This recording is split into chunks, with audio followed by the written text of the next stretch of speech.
So Hollywood decides they're going to make a new Formula One movie, but here's the thing. They weren't interested in faking it. The whole mission was to stick you, the audience, right inside a real race car, doing over 200 miles an hour. The only problem? The tech to actually do that, well, it didn't exist. So they had to invent it. And that was the central, almost impossible question for director Joseph Kosinski and cinematographer Claudio Miranda. Seriously, how do you capture an IMAX-quality picture from inside a tiny carbon fiber shell that's being shaken to pieces, all while pulling more Gs than a fighter pilot? It's a question that smashes the worlds of engineering and art right into each other. I mean, look at the mismatch here. On one side, you've got these beautiful, delicate IMAX-grade cinema cameras. They're big, heavy, and super fragile. And on the other side, a Formula One car. We're talking insane G-forces, bone-rattling vibrations, and a rulebook thicker than a phone book. These two worlds, they just do not get along. But that mission, it was totally non-negotiable. The goal wasn't to just use special effects to simulate what it feels like to be in an F1 car. No, the plan was to actually film it, to capture that raw, visceral, terrifying reality that the drivers live through every single race. The whole philosophy behind this entire crazy project can be boiled down to one kind of fancy word: verisimilitude. All it really means is the absolute pursuit of realism. They wanted to completely erase the line between you and the action, to make you feel the G-force in the corners and the roar of that engine like you're the one wearing the helmet. All right, so that leads us to the first giant roadblock: the car itself. You can't just walk up to a modern F1 car and start bolting cameras onto it. The sport's governing body, the FIA, has incredibly strict rules about every single gram of weight and every millimeter of the car's shape.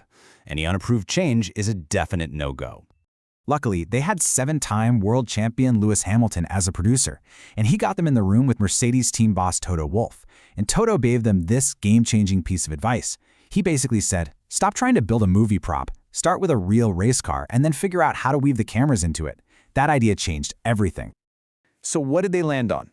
A Formula 2 car. And you might be asking, why F2? Well, for a few really smart reasons. For starters, it's insanely fast, so you get that authentic speed on camera. It also doesn't have power steering, which gives you this raw, physical driving feel. But most important of all, its chassis was flexible enough that they could actually modify it for cameras. They went out and got 6 of them to be their main car. And they didn't just use them as is, oh no. They worked with the Mercedes-AMG F1 team to design and build custom F1-style bodywork that fit right over that F2 skeleton, creating their fictional APX GP car.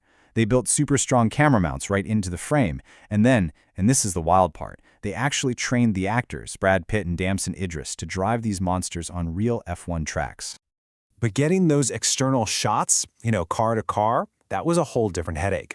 Their first idea was to use a super-fast Le Mans prototype car, but it was a total disaster.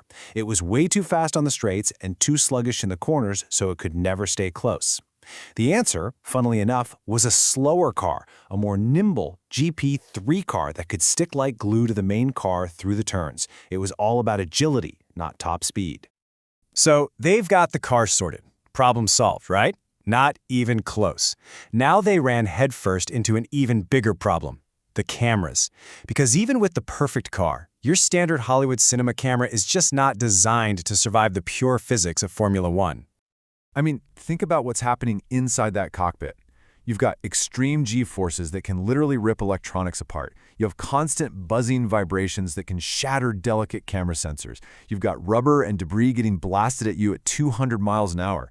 And that's before you even think about rain, moisture, or the blistering heat coming off the engine. It's a total camera killer environment. And through all of that, the team was dead set on avoiding that flat, boring taxi ride look you get from a typical little action camera. To get a truly cinematic look, they needed a large, full-frame sensor. That's the key to getting that beautiful, shallow depth of field. Where the background is all blurry and the subject is perfectly sharp. You just can't do that with a GoPro. So the solution wasn't something you could just buy off a shelf. It had to be invented from scratch. And it came in the form of this brilliant 2-part plan, cooked up by, well, 2 of the biggest names in technology you can think of: Sony and Apple. Sony's mission was to deliver the absolute best image quality possible. So they came up with this radical new camera, which they called the sensor on a stick. They basically performed surgery on their professional FX6 cinema camera, separating the full-frame sensor into a tiny remote head. This let them stick the lens and sensor into impossibly tight spots in the cockpit, while the main body of the camera was tucked away safely somewhere else, all while recording in a Pro format good enough for an IMAX screen. And get this, the most insane part?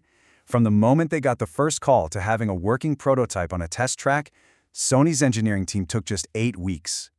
8! That is an absolutely unheard of speed for this level of custom engineering. Okay, so while Sony was working on that, Apple was busy solving a totally different problem: how to get past that super strict rulebook. They built a custom camera that was a perfect disguise. It matched the exact size, shape, and weight of the official F1 broadcast camera, the one you see on the air intake right over the driver's head. Inside that shell was an iPhone 15 Pro sensor recording beautiful cinematic video. And because the rules forbid wireless signals, it was all controlled by an iPad hooked up with a physical USB-C cable. Clever, right? So here you can see them side by side, and it's so clear how they were two different tools for two very specific jobs. Sony's priority was all about that top-tier image quality, using that big sensor with the detachable head for all those tight shots inside the car. Apple's priority? Pure regulatory compliance, a single, disguised unit for those critical external spots. They were two perfectly engineered puzzle pieces. So what does all this add up to? Well, this was way more than just making one movie look cool. This elegant two-part solution from Sony and Apple basically just rewrote the rules for what's possible in high-speed filmmaking.